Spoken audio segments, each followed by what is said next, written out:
সার্টিফিকেটের সুবিধা এবং যোগ্যতা, আবেদন পদ্ধতি সহ যাবতীয় তথ্য এই ভিডিওর মাধ্যমে আলোচনা করব। তো ভিউয়ার্স, আপনারা এই ভিডিওটা স্কিপ না করে সম্পূর্ণ দেখবেন। আর আপনারা যদি আমার এই চ্যানেলে নতুন হয়ে থাকেন তাহলে সাবস্ক্রাইব করতে একদম ভুলবেন না। তো দেখুন, ওয়েস্ট বেঙ্গল EWS সার্টিফিকেট। তো বন্ধুরা, আপনাদের সবাইকে আজকের এই ভিডিওতে স্বাগতম। রাজ্যের জেনারেল বা আনরিজার্ভ ইউআর ক্যাটাগরির মানুষদের মধ্যে যারা নিম্নবিত্ত তাদের আর্থিকভাবে সহায়তা করার জন্য EWS বা ইকোনমিক্যালি উইকার সেকশনের আওতায় কিছু সুবিধা প্রদান করা হয়। এই EWS কোটা পেলে সরকারি চাকরি থেকে শুরু করে স্কুল, কলেজ, বিশ্ববিদ্যালয়গুলিতে ছাড় মেলে। EWS সার্টিফিকেট কি? EWS সার্টিফিকেটের সুবিধা, যোগ্যতা, প্রয়োজনীয়তা, ডকুমেন্ট সহ আবেদন পদ্ধতি, এই সমস্ত কিছু এই ভিডিওর মাধ্যমে আপনারা জানতে পারবেন। তো ভিডিওটা স্কিপ না করে সম্পূর্ণ দেখবেন।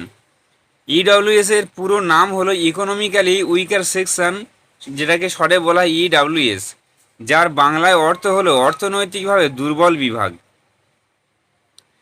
তো EWS সার্টিফিকেট হলো জেনারেল জাতির সংরক্ষণের একটি শংসাপত্র। অর্থনৈতিকভাবে পিছিয়ে পড়া বা দুর্বল জেনারেল জাতিভুক্ত ছেলে মেয়েদের জন্য এই সার্টিফিকেট চালু করা হয়েছে, যেখানে এই শ্রেণীভুক্ত সরকারি চাকরি এবং শিক্ষা প্রতিষ্ঠানে 10% আসন সংরক্ষিত রয়েছে। তো EWS এর আওতায় থাকা ছেলেমেয়েরা সরকারি চাকরি এবং শিক্ষা প্রতিষ্ঠানে 10% রিজার্ভেশন প্রদান করা হয়।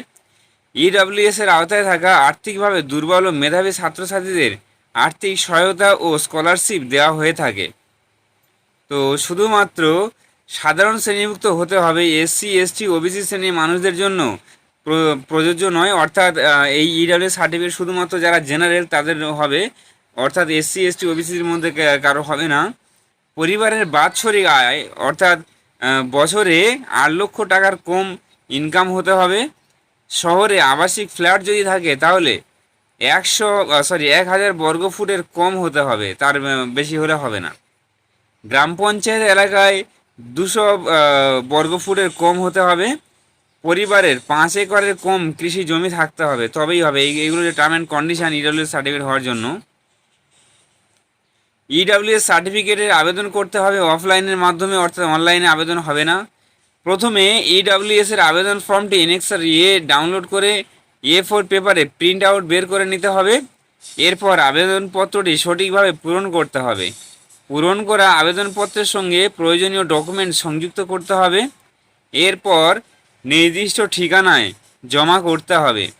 আবেদনপত্র সহ প্রয়োজনীয় ডকুমেন্ট সংযুক্ত করে district magistrate, additional district magistrate, sub divisional officer SDOর কাছে জমা করতে হবে। কলকাতা পুরসভা এলাকার বাসিন্দারা DWO এর কাছে জমা করতে হবে। তো কী কী ডকুমেন্ট লাগছে দেখুন, ভোটার কার্ড, প্যান কার্ড, বয়সের প্রমাণপত্র হিসেবে বার্থ সার্টিফিকেট বা মাধ্যমিকের অ্যাডমিট কার্ড থাকলে হবে। নিজের ও মাতা পিতার স্থায়ী বাসিন্দার প্রমাণপত্র লাগবে। জমি ও সম্পত্তির ডকুমেন্টস লাগবে। স্বঘোষণাপত্র, সেলফ অ্যাটেস্টেড লাগবে। সমস্ত নথিপত্র ঠিকঠাক থাকলে 15 থেকে 30 দিনের মধ্যে EWS সার্টিফিকেট হাতে পাবেন। তো ভিউয়ার্স, খুবই একটা গুরুত্বপূর্ণ ভিডিও, আপনারা আমার চ্যানেলকে সাবস্ক্রাইব করে দেবেন।